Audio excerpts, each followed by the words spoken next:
G'day and welcome to part one of the Weekly Waffle. It's the never been better placed edition of the Weekly Waffle with Racetrack Ralphy Horowitz and Danny Power, the voice of reason this week because Jared Waitley's been off. He's away. He's gone. He's off.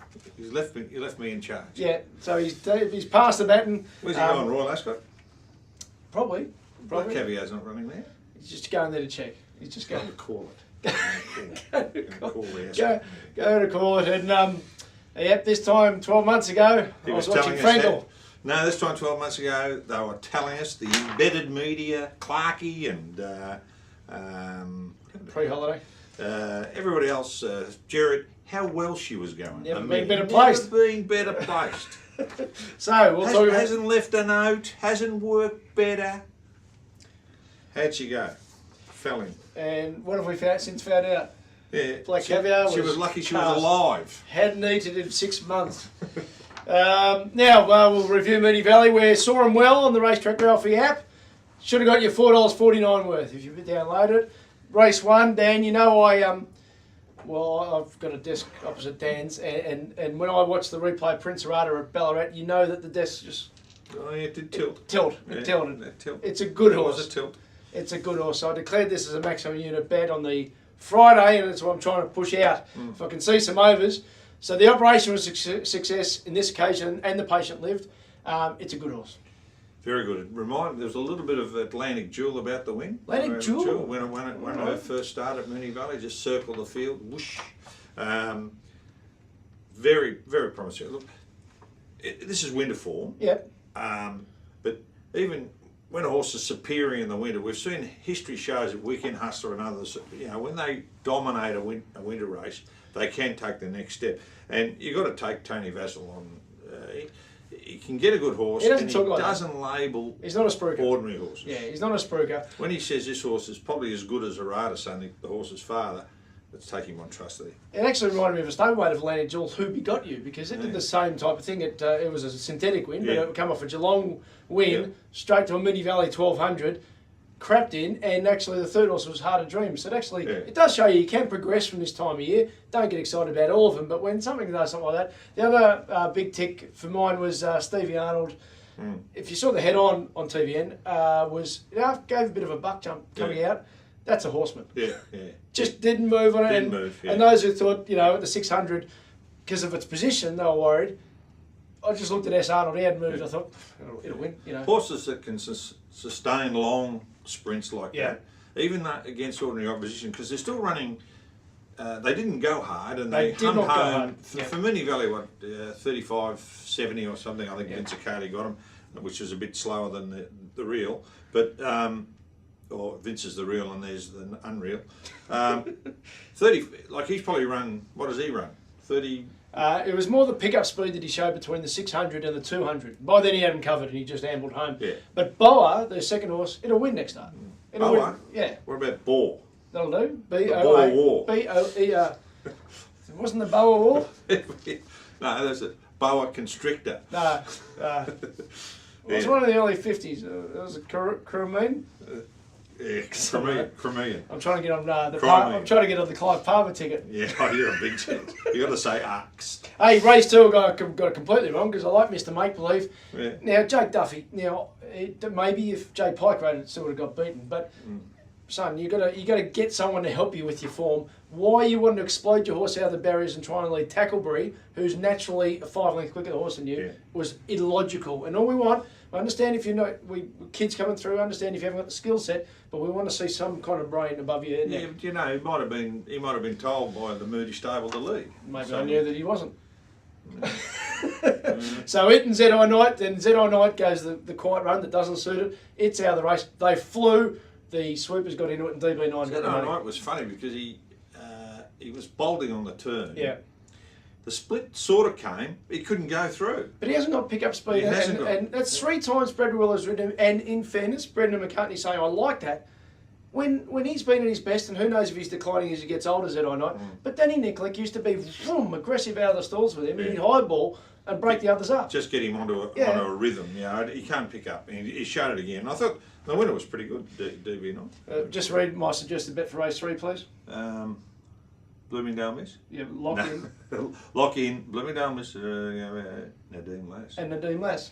Nose between them, two of them. Beautiful. Yeah. No, that was good. Now, How'd you feel at the 100? Oh, never in doubt with Emerald. Geez, you do get a big bonus at this time of year. With those quality jockeys, they don't, you know, Emerald is in his own stratosphere with about 3 or 4 others at any time of year. At this time of year, surprisingly get these races that change complexion quickly at the Valley because they're uphill. And they hummed early. And the leaders are starting to stagger and open up, and it's a fillies race. So. Now, Truffle was terrific. Jake Duffy, now this is where I'm not critical of him because this is an experience error. He just pulled out too early for a horse. She'd been winning over 1,000. Big dynamic turn of foot stuff. He's pulled out the 500 when they're humming up front, so it's ended up being, it wasn't able to sustain that run. The run was good. Ran good. Yeah, ran absolutely. So it's ready to win again. I didn't think Kalonga went too bad. It was still there with 25 metres to go. So down the straight might be its go if we can relax a bit, you know, back on the home deck. I didn't suggest a bet on this race because, quick back up, I just wasn't sure which way to go. Race 4? Race 4. I thought Rock Princess was very impressive. She was. Impressive. But again, it was a weird day because there was a lot of speed in the races. She tracked up Anthony Freeman's horse, Outdoor. I know they originally had quite a big opinion, but I don't think it's much. Hasn't lived up to it. Well, I think it had injuries, and I don't think that's the reason. I think it's probably the reason. But she followed Outdoor, or looked to be bowling it to say 500. Yeah. And then just went straight past it, and not a bad performance. And Outdoor got going again late. I think it's a pretty good filly. I think it'll win again. And it eats mud, Rock Princess, so if it gets to a heavy 10 you can back it. But spin the bottle, it could win a few races coming up. It was very good second up, change of tactics, but apparently you don't need to notify it on some occasions. Race 5 was changed because of Usenhagen. Did I pronounce that one right? Yeah, Osenhagen. Yeah. Usenhagen. Ava's Delight had a panel on them. Yep. They actually went slowly, and it's come from last and bolted in. Lovely ride. It did open up on the bend, but nice ride. Well, Damien Lane, I reckon, is now at that level. He needs to actually win those big races, but he's now riding as well as any of those ones. I think we're just looking at doing a story for Inside Racing next month, and we're probably looking at the the next rung down senior jockeys that might make a step. Put him number and one. I'd say he's right there. Yep, no doubt. There. Race 6 on the program. I was hoping Del Palio could win. They walked. Kayla Nisbet got it really well right in front on Spacecraft, and he's got him into a nice little rhythm. Raced its way out of the Anudja one, never been better placed stakes too. It's becoming a place to be. Good form reference. The only one who can't win is Anudja one. Anudja. But again, we've said it 100 times in the past few months. Another tick to the. That's where your rowers now going because that horse couldn't win under where they were now. He's got a non-winner to win. That's always a big tick. Yeah, big tick. Mr. O'Kieran, the more work I've been doing with Vince Accardi, Dan, the less I respect weight as a form reference. Well, Clark, that's the Steve Moran theory that weight's irrelevant, which is, I'm not sure that it is, but I think a class horse can carry weight, especially at this time of the year. You don't worry about it. We used to, this is before you were born, Ralphie, but back in the old days, in the late 60s and early 70s, we used to have the Welter, the last race, and some great horses, Samson, Alcatraz, and those sort of horses.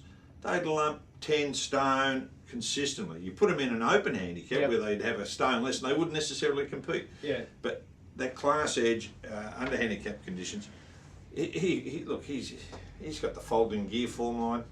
He's better than this. In fact, he was a bargain at 3. How did he get out to 340? Why did he get out? I did send this out on Friday, $3.80 on the Friday, and you just looked at it. I was staring at the face, but again, what was also staring too many people in the face was, West Southwest has got that weight drop. Look at the big weight gap. It doesn't. Look, weight can eventually stop a good horse, but it can't make a crap horse run faster. You remember, these are different weights. 59.5 compared off of 52.5, 51 minimum.